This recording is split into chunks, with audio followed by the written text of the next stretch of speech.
Hey everyone, welcome back to my YouTube channel. Thank you so much for joining me today. Thank you for liking, subscribing, and sharing, and all that fun stuff. So let's get into it. Okay, so I've been wanting to talk about this for a couple weeks because I know that it is a pretty hot topic, I guess you could say right now, and it's right up my alley. So let us do what Justin Timberlake said, Father, Father, help us. Send some guidance from above. Because I'm gonna need it today. I know that the Dr. Seuss and Aunt Jemima thing has been really setting off some people. People are not happy about this, and there are people that are, but I'm bringing to you the information, hopefully, so that we can all kind of get and gain some understanding as to why this is a bit problematic, why Dr. Seuss and Aunt Jemima, the company that produces Aunt Jemima, decided to pull those things themselves. They've decided to do it. And I think that is what's most important here. No one forced these companies to do it. No one asked them to do it. No one picketed or protested them. They realized that there were things about their companies that they had to address, and they were willing to do that. And I think that is what is kind of most important here to understand when it comes to why these things were pulled. So this is strictly on that. One thing I think is most important here is that these companies realized that these were stereotypes, and that stereotypes were put in these, for instance, Dr. Seuss books or on food, products, and they have just gone on over the years. And I think we have to ask ourselves a couple questions here. One, are we okay with only seeing certain groups of people in stereotypical fashion and in stereotypical form? And I think Aunt Jemima is a great kind of example of this. Aunt Jemima was not a real person. Aunt Jemima actually comes from Ain't Your Mammy. That's where they got Aunt Jemima from, Ain't Your Mammy. And I will put links in here, but the mammy is a racial caricature of an African-American woman. Now, the mammy caricature was used to show during slavery and Jim Crow, for instance, that in this case, Black women were happy and okay with being slaves. And I think we have to remember that no matter what things were told about slavery, enslaved people were still enslaved. So there's no such thing as anybody treating their enslaved people well. They were still enslaved. So that's not even a real thing. Treating people well that you own and them being happy, it isn't a real thing. That's not even possible when you are taking into account that these people, had they said no or had they, gone against the person who their enslaver, they could have been literally killed. So I think it's super important to remember that this caricature was a caricature. There were people over time that played Aunt Jemima, but that was not a real person. That was a depiction of someone. That was a caricature of Mammy. That was a caricature of what a mammy was. And that's how Aunt Jemima originated. And that's how the person on the box is just, it's just Aunt Jemima. It's not even a real person. And sometimes I think we can get so upset about things like changes, right, on pancake boxes or books. But I think it's important, especially in these cases, that we remember that all representation is just not good representation. And this is one of those things. To some people, it may not mean much, but for me and my family, we have ancestors that were enslaved. I think there are things that are okay with us doing away with.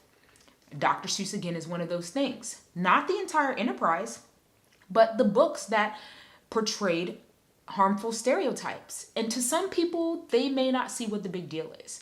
To some people, they may think, well, we can read those things and we can learn from those things. And if that's how you choose to do that, then I think that has nothing to do with me. That's between you and your home. But for me, I have two kids, right? I have my 5-year-old daughter, our 5-year-old daughter, and our one almost 2-year-old son. And I have to be careful that when I talk about slavery, when I talk about stereotypes, when I show them these characters, that they're not seeing and placing themselves there. No, my daughter does not know about slavery now. Because why would I teach her? Black people have done so many amazing things. Why would I teach her about slavery right now? She's 5. She'll have her whole life to know about slavery. She'll have her whole life to know about Jim Crow. I'm not going to continue to teach her and bombard her with the idea that had she been born in a different time, she would have been those people. And some people don't like the fact that I don't teach my child about slavery, but that's the reality for us. We have to not put ourselves in those shoes, which is why I even started my YouTube channel. When I look at things in organizations like Circle of Mothers, Trayvon Martin's mom started the Circle of Mothers for moms who have lost their sons to, or daughters to, gun violence or any type of violence where they didn't get justice or justice wasn't served or what have you. And I look at those moms and I always think to myself, I don't want to start talking about this when it's my child. I don't want to start talking about this stuff when I'm in those shoes. And so I look at those people like Sabrina Fulton and I put myself there because I can see myself there. I don't want somebody to get the wrong idea about my child.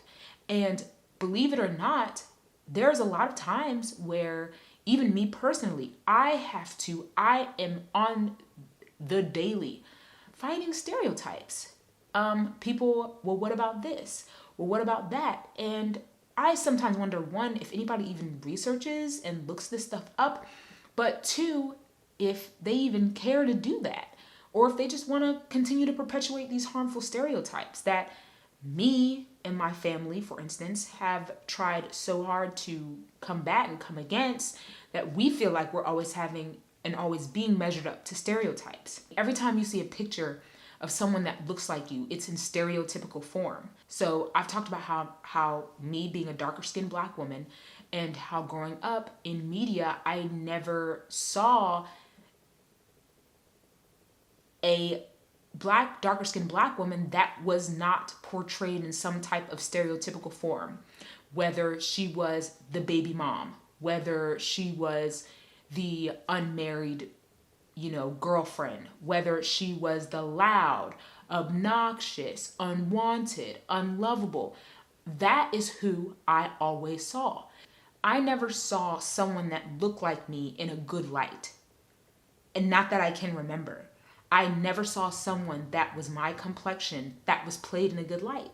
Every time I saw someone that looked like me, it was always in a stereotype, all of the time. Sometimes we have to take a step back out of ourselves and think, okay, these are why these companies decided to pull their own products on their own, because they realize that some of these things just perpetuate these stereotypes. And when you have someone who is seeing themselves always in a stereotype, you don't want that for them. And you have the power as Dr. Seuss or as Aunt Jemima or the company to control that. That is within your power.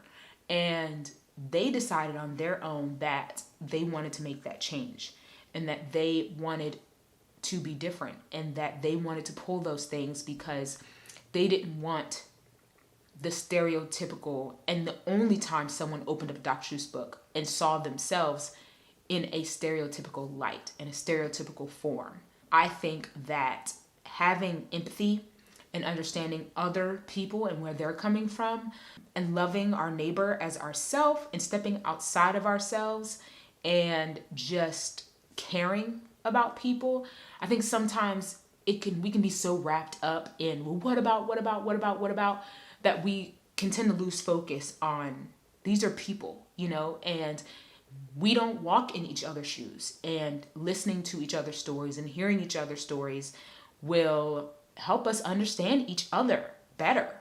And There may be things that we don't like. There may be things that go away. But you know what? The reality is that some things do need to go away. And it's okay to change. It's okay to say, wow, that was bad. And I didn't realize that was bad, but yeah, that was kind of bad. And, maybe we shouldn't have that. Maybe we should change.